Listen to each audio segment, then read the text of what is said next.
दोस्तों आज के हम इस वीडियो में बात करेंगे कि आपका सिबिल स्कोर किस तरीके से इम्प्रूव किया जा सकता है और आपके जो फाइनेंशियल नीड है उसको किस तरीके से स्मार्टली हैंडल किया जाता है। देखिए होता क्या है कि यूजुअली जब भी आपको पैसे की ज़रूरत पड़ती है आप एक लोन की अप्लाई करते हो और जब भी आप लोन के लिए अप्लाई करते हो चांसेस होते हैं कि आपके लोन बहुत जल्दी रिजेक्ट हो जाते हैं। तो उसका रिजेक्शन का रीज़न क्या होता है और जब भी आप लोन लेते हो तो लोन का EMI पर बाउंस आता है तो आपके घर पर रिकवरी एजेंट्स आते हैं, वो क्यों आते हैं, उनके टाइमिंग क्या होते हैं और उसमें आप उस तरीके से उस केस को किस तरीके से हैंडल कर सकते हो। आज की वीडियो में ये सारी बातें।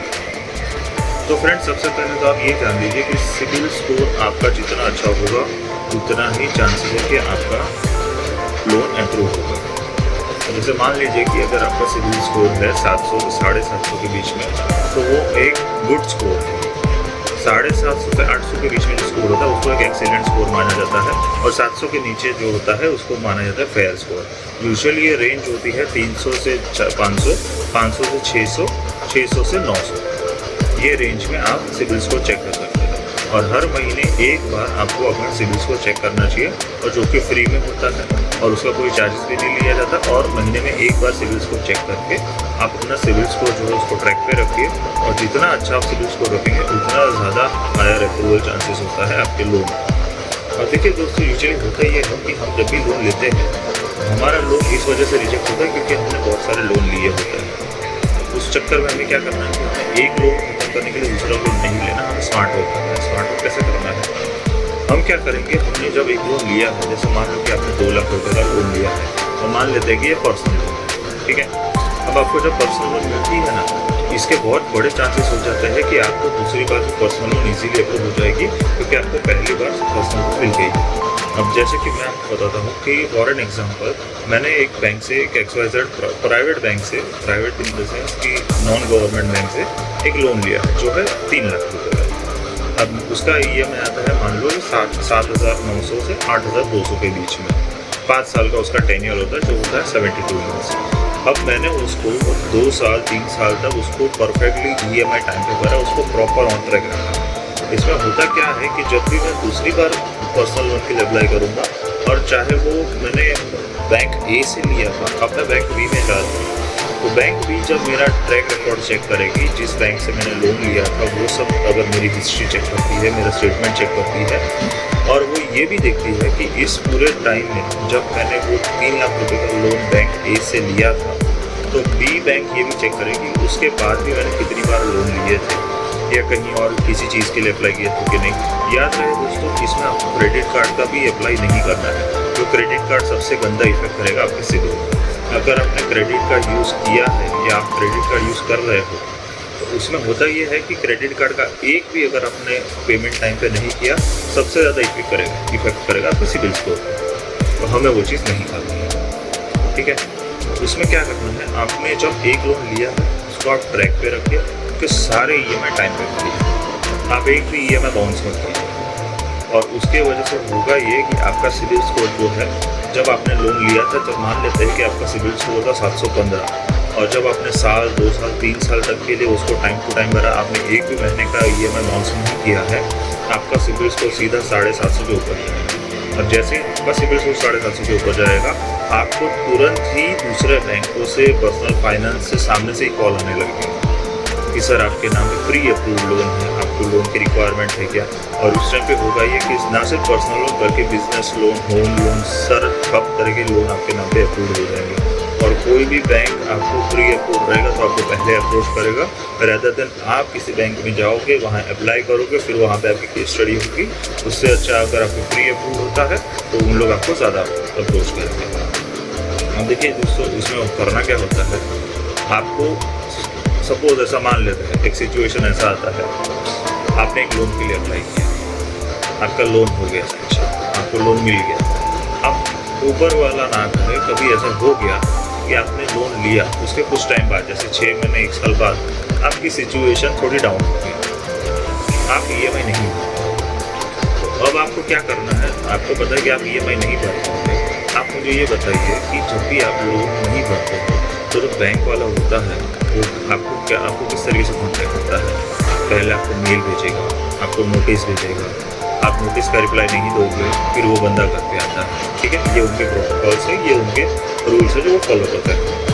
आपको जब ये पता चल गया है कि आप अगले महीने से EMI नहीं दोगे, उस केस में आपको ये करना है, आपको बैंक में जाना है सामने से, क्योंकि आप लोन नहीं भर पा रहे, ये आपको पता है, बैंक को नहीं पता है।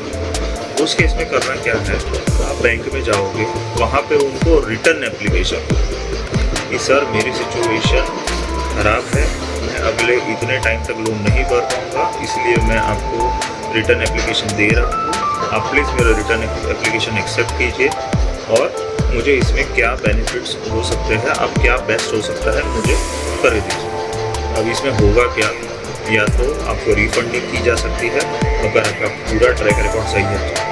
दूसरा, लोन रिस्ट्रक्चर किया जा सकता है। जैसे मान लेते हैं आपने लोन लिया था 5 साल के लिए, आपका 1 से 1.5 साल बाद टाइम पीरियड खत्म चल रहा है, उसमें क्या करेंगे हम लोग, आपका जो EMI अमाउंट जो आ रहा था वो कम कर देंगे, और जो आपका 1 साल भरा था, जो 1 साल कम हुआ था 5 साल में से, और जो 4 साल बचे थे उसको फिर से 5 साल कर देंगे, और आपका लोन का जो EMI था उसको कम कर देंगे। जैसे मान लो कि आपका EMI 7,000 था, तो आपको बैंक वाला बोलेगा तो आप क्या 4,000 भर सकते हो, आप हाँ बोलते हो तो उसको पूरा रिस्ट्रक्चरिंग बोलते हैं, तो वो रिस्ट्रक्चर करेंगे। एक रीफाइनेंस हो गया, एक रिस्ट्रक्चर हो गया, और दूसरा होता है एक टाइम पीरियड आपको मिलता है कि आप कितने टाइम तक नहीं भरोगे। हालांकि उस टाइम पे आपका अकाउंट NPA हो सकता है, वो बैंक वाले के ऊपर है, पर आपको उस तरीके से NPA में हो सके उतना नहीं जाने। NPA का मतलब होता है नॉन परफॉर्मिंग अकाउंट्स, ठीक है। अब नॉन परफॉर्मिंग अकाउंट जिस बैंक में जितने होंगे, RBI उस बैंक को उतना कम फंडिंग देती है, तो बैंक वाला भी ये नहीं चाहेगा कि आपका अकाउंट NPA में जाए। मान लो कि आपका एक बैंक में अकाउंट है और वहाँ पे 1 लाख अकाउंट है उस पूरे बैंक जितने भी ब्रांचेस हैं। अब उस 1 लाख अकाउंट में से अगर 10,000 अकाउंट भी NPA हो गए तो वो बैंक RBI की नज़र में नेगेटिव गिना जाता है, ठीक है। तो बैंक वाला खुद नहीं चाहेगा कि उसके कस्टमर का अकाउंट NPA में जाए, तो वो ये 2 ही चीज़ में आपको कोई चीज़ कर देगा। तो मान लीजिए कि फिर भी आप रिटर्न एप्लीकेशन बैंक में देने गए, बैंक वाला एक्सेप्ट नहीं करा है, उस केस में आपको क्या करना है, वहीं पे उनको रिटर्न एप्लीकेशन और एक लिख के दे दो कि सर हमने आपको रिटर्न एप्लीकेशन दिया था, आपने लिया नहीं है, तो ये हमारी गलती नहीं है, हमारी सिचुएशन नहीं है अभी, हमारी फाइनेंशियल स्टेबिलिटी थोड़ी सी अभी हिली हुई है, तो इस वजह से हम आपको रिटर्न एप्लीकेशन दे रहे हैं। इसमें होगा क्या कि जब भी आपके ऊपर कल उठ के कोई बड़ी मुसीबत आती है, आप ये सारी चीज़ें एज एविडेंस यूज़ कर सकते हो, और आपके जो भी ओवरड्यू चार्जेस या जो भी पेनल्टी लगाई जाती है वो सारे वेव हो जाते हैं, और जो आपको पर्टिकुलर लोन अमाउंट होता है वो उतना ही पे करना है। बट आप फिर भी, मेरी रिक्वेस्ट यही रहेगी, आप ट्राई कीजिए कि आपको इस तरीके से दिक्कत ना हो। दूसरा, अभी इसमें ये भी हो सकता है कि आपने एक बार लोन लिया, अब वो ख़त्म होने आया है। मान लीजिए कि आपके उसमें 6 EMI बचे हैं, आपने लोन लिया था 5 लाख का, 4 साल ख़त्म हो गए हैं, 4.5 साल, 6 महीने बचे हैं, 6 महीने के 6 EMI बचे हैं आपके। उसमें भी आपको अगर वापस फंड्स की ज़रूरत है, आप बैंक को अप्रोच कीजिए, जो भी फाइनेंस आपने लोन लिया था वहाँ पे जाइए, वहाँ पे अप्रोच कीजिए। अप्रोच करने का तरीका ये होता है कि आप बैंक में जाके ब्रांच में विजिट कीजिए और बोले कि ये जो 6 महीने का EMI बचा है, मैंने सारे EMI 4.5 साल का मेरा टेन्योर आप देख सकते हैं, मैंने सबको सब टाइम टू टाइम भरा है, मेरा सिबिल स्कोर भी अच्छा खासा मेंटेन है। अब मुझे नया फाइनेंस चाहिए इसके ऊपर, जिसमें आप ये 6 महीने का EMI जो है वो काट लीजिए और मुझे नया फाइनेंस दीजिए। ये भी एक प्रोसेस होता है फाइनेंस का। अब दोस्तों, इन सब चीज़ों के अलावा एक चीज़ जो आपको ध्यान में रखनी है वो ये है कि आप हो सके उतना बैंक से ही लोन ले। मैं फिर से बता रहा हूँ, हो सके उतना बैंक से ही लोन ले। रीज़न क्या है, अगर आप छोटे जो इंस्टेंट लोन वाले प्ले स्टोर में बहुत सारे ऐप है, उस पर मत जाइए। जैसे उन लोग आपको इंस्टेंटली 5,000, 10,000, 25,000, 50,000, लाख रुपए तक भी आपको दे सकते हैं, कोई ना नहीं है।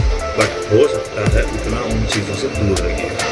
होता क्या है, जब आप वो लोन लेते हो और जब उसके बाद आप फिर कहीं बैंक में जाते हो ना, तो उन लोग ये देखते हैं कि ये बंदा जो है वो क्रेडिट हंगरी है।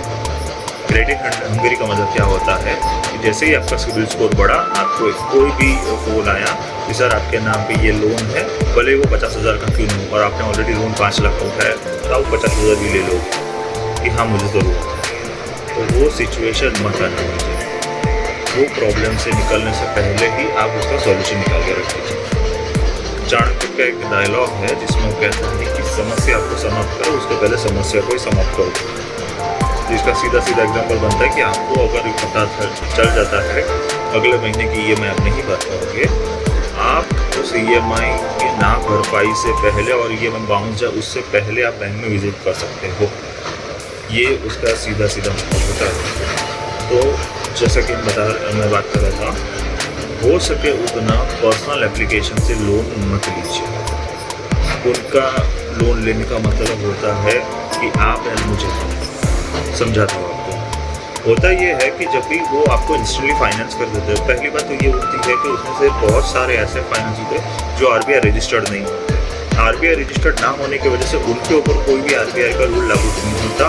वो कभी भी आपके घर पे आ सकते हैं, वो कभी भी आपको कॉल कर सकते हैं। और दूसरी बात ये भी होती है कि ये जो फाइनेंस वाले होते हैं, इनको आपके फ़ोन से कुछ परमिशंस चाहिए होती है। कैसी परमिशंस चाहिए होती है? आपका कैमरे का एक्सेस मांगेंगे, आपके कॉन्टैक्ट्स मांगेंगे, आपका फिंगरप्रिंट बायोमेट्रिक मांगेंगे। ये सारी चीज़ें देने के बाद उनके पास आपके फ़ोन का आधे से ज़्यादा एक्सेस हो जाता है। अब मैं आपको बताता हूँ कि आपने जैसे एक XYZ पर्टिकुलर फाइनेंस से लोन ली, तो होगा क्या पता है? आपको वो लोन तो मिल जाएगा। जैसे मान लो आपको 50,000 की ज़रूरत थी, आपने देखा हाँ भाई ये एप्लीकेशन में मुझे 50,000 का प्री अप्रूव्ड है, आपने डाला, आपने ले लिया। एक भी ईएमआई अगर आपने गलती से उनका मिस किया, उन लोग आपके पीछे हाथ धो के पड़ जाएंगे। और दूसरी सबसे बड़ी बात ये होती है कि इनका रेट ऑफ इंटरेस्ट सबसे ज़्यादा हाई होता है। बैंक में अगर आप जाते हो तो आपको 12 से 16% के बीच में रेट ऑफ इंटरेस्ट होता है। इन लोग सीधा आपसे 30% लोन रेट ऑफ इंटरेस्ट लेंगे। और ये मैं ऐसे ही बात नहीं कर रहा हूँ, ये मेरे एक दोस्त के साथ हो चुका है। होता क्या है कि जब भी आप नॉन रजिस्टर्ड आरबीआई जो रजिस्टर्ड नहीं होता, जब भी आप उनके वहाँ से लोन लेने जाते हो और उनका एक भी ईएमआई अगर आपको बाउंस जाता है, वो सीधा आपको, अगर आपका जब ईएमआई का अमाउंट ही 7-7.5 होता है ईएमआई का, उन लोग आपके और 5,000 का तो पेनल्टी लगा देंगे। तो 7,000 जो ईएमआई है वो भरना है, वो तो है ही है, और प्लस 5,000 तक की पेनल्टी आपको लगाते हैं। क्योंकि आपको ये पता ही नहीं होता कि उनका पेनल्टी इंटरेस्ट चार्ज क्या होता है। और दूसरी बात ये होती है कि जब भी आप उनको बोलो कि नहीं सर ये पॉसिबल नहीं है, मैं अभी नहीं भर पाऊँगा, आपने जब वो एप्लीकेशन इंस्टॉल किया था तब आपने उनको कुछ परमिशंस दी थी, जो कि मैंने अभी थोड़ी देर पहले बताई। उस परमिशन की वजह से आपके फ़ोन का एक्सेस उनके पास होता है। अगर मान लीजिए कि आपके फ़ोन में जितने भी कॉन्टैक्ट है, जैसे मान लो कि 250-300 कॉन्टैक्ट है, वो सारे के सारे कॉन्टैक्ट उनके सर्वर में भी होते हैं। फिर उन लोग क्या करेंगे, आपके कॉन्टैक्ट्स को फ़ोन कर करके बताएंगे ये पर्सन ने इतना लोन लिया है, इस इंसान ने इतना लोन लिया है और अब ये भर नहीं पा रहा है, तो अभी आप उनका पैसा दीजिए। हालांकि ये बहुत ही बड़ा गैरकानूनी है, बट इसका कोई सॉल्यूशन भी नहीं है। बट इतना हो सकता है कि आप इस चीज़ के ऊपर पुलिस कंप्लेंट कर सकते हैं। तो मेरा यही सुझाव रहेगा कि हो सकता है इस चीज़ से उतना दूर रहिए। एक ही लोन लीजिए एट अ टाइम, जब वो ख़त्म हो जाए उसके बाद ही दूसरा लोन लीजिए। और जहाँ तक संभव हो, पर्सनल लोन अगर लेना है, हाउसिंग लोन लेना है या बिजनेस लोन लेना है, कोई भी चीज़ लेनी हो, उस एक लोन को प्रॉपर ट्रैक रिकॉर्ड कीजिए। और उसका सबसे बड़ा सॉल्यूशन मैं आपको बताता हूँ। होता क्या है कि हम जब लोन लेते हैं, जैसे मान लो कि हमको जितनी रिक्वायरमेंट होती है हम उतनी ही लेते हैं, ऐसा मत कीजिए। आप 6 महीने की लोन एक्स्ट्रा लीजिए। समझाता हूँ कैसे।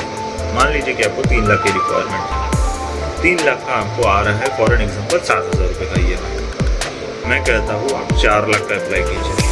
समझाता हूँ कैसे। आपको ये लगेगा कि अगर मैं 4 लाख का लूँगा तो ईएमआई बढ़ जाएगा, ज़ाहिर सी बात है बढ़ जाएगी। बट आप वो सोचिए कि आपकी रिक्वायरमेंट 3 लाख की थी, अब आपने कुछ भी सोच के 3 लाख रुपए का अमाउंट, एक फिगर आपके दिमाग में आया होगा कि मैं ये करूँगा, उसका इतना होगा, उसका इतना होगा, उसका इतना होगा, या किसी को देना है तो उन सबको देने के बाद मेरे हाथ में 3 लाख रुपए आएंगे तो मैं इन सबको देके मैं फ्री हो जाऊँ। वहीं आपकी गलती है। होता क्या है कि हमको जितनी रिक्वायरमेंट होती है उतना हम लेते हैं, तो हमको उतना मिल जाता है और हम वो यूज़ करके ख़त्म कर दें। मैं आपको समझा दूँ कि आपने जो 1 लाख रुपए एक्स्ट्रा लिया था, जब आपको ज़रूरत थी 3 लाख की, आपने लिए 4, होगा क्या, 4 लाख जो होगा उसमें से 1 लाख रुपए जो आपके बैंक में पड़ा होगा, मान लीजिए कि जब आपने सबको दे दिया और 2-3 महीने तक या कुछ भी आगे पीछे सिचुएशन ऐसी आती है जहाँ पे आपका काम धंधा नहीं चल रहा है या आपके ऊपर मुसीबत और मंड रहा है और ना मंड रहा है, ठीक है, उस समय में होगा क्या, जो 1 लाख रुपए आपके बैंक में पड़े उससे ईएमआई जो है वो टाइम टू टाइम जाते रहेंगे। आप अभी ये सोचेंगे कि मेरा 1 लाख रुपए का ईएमआई फुकट भरा, आप फुकट नहीं भरे, आपने अपना सिबिल को संभालने के लिए उसको ऐसा रखा। आप समझे बात? इस तरीके से आप वो मेंटेन कर सकते हैं। हालांकि आपके पास अगर पहले से बैलेंस है, आपके बैंक में अगर बैलेंस पड़ा है और आपको सिर्फ 3 लाख की ज़रूरत है और उसका EMI आपके बैंक से कट सकता है, तो ऐसा करने की ज़रूरत नहीं है। बट इन केस अगर आप बहुत ही डेप्थ में हो, बहुत ही कर्जे में हो और कहीं से आपको मुश्किल से लोन मिल रहा है, तो ट्राई ये कीजिए। और मान लीजिए कि अगर आपको एक लोन की ज़रूरत थी, उससे ज़्यादा आप एक्सपेक्ट कर रहे हो, उतना नहीं मिल रहा, तो जैसे मान लीजिए कि अगर आपको 1 लाख रुपए मिल रहा है, आपको ज़रूरत थी 2 लाख रुपए की, तो आप 1 लाख के लोन में भी 80,000 तक खर्च कीजिए। 20,000 रुपये जो है वो आपके बैंक में पड़े रहने दीजिए, ताकि अगले 1 से 2 महीने तक EMI जो है वो टाइम टू टाइम जाए और 2 महीने तक आपको इस बात का बर्डन ना रहे कि हम इसका EMI कैसे भरेंगे। तो ये सारी चीज़ें स्मार्टली अगर हम करें तो इसमें कोई प्रॉब्लम नहीं आएगी और आपका सिबिल स्कोर भी इफेक्ट नहीं होगा। अगर आपका सिबिल स्कोर अच्छा रहेगा, आपका एक अच्छा खासा ट्रैक रिकॉर्ड बनता है। अच्छा खासा ट्रैक रिकॉर्ड बनने का नतीजा ये होता है कि आपको आगे चल के अच्छी खासी लोन अमाउंट मिल सकती है। और दूसरी सबसे मेन और सबसे इम्पोर्टेंट बात मैं आपको बता दूँ, होता क्या है कि जब आपका सिबिल स्कोर अच्छा होता है तब आप बैंक से लिटरली बार्गेन कर सकते हैं, आप उनसे भाव ताल कर सकते हैं। जैसे हम सब्ज़ी लेने जाते हैं उस तरीके से आप बैंक वाले से भी बार्गेन कर सकते हैं। बार्गेन क्या कर सकते हैं? रेट ऑफ इंटरेस्ट है। अगर आपको बैंक वाला बोलता है कि सर आपको जो रेट ऑफ इंटरेस्ट पड़ेगा वो 12.75 है, आप उसे 12.5 पे भी ला सकते हैं, क्योंकि आपका सिबिल स्कोर अच्छा है, आपने पिछला ट्रैक रिकॉर्ड अच्छा मेंटेन किया है और ये चीज़ आप कर सकते हो, इसका प्रोविज़न है। तो इस तरीके से जैसा कि अभी मैंने बताया, उस तरीके से हर महीने अपना सिबिल स्कोर चेक करिए। हो सके उतना फंड्स मत लीजिए और फंड्स की जितनी ज़रूरत हो उतना ही फंड्स लीजिए। एक्स्ट्रा अगर मिल रहा है तो उसको बचा के रखिए, ताकि आगे चल के आपके EMI निकल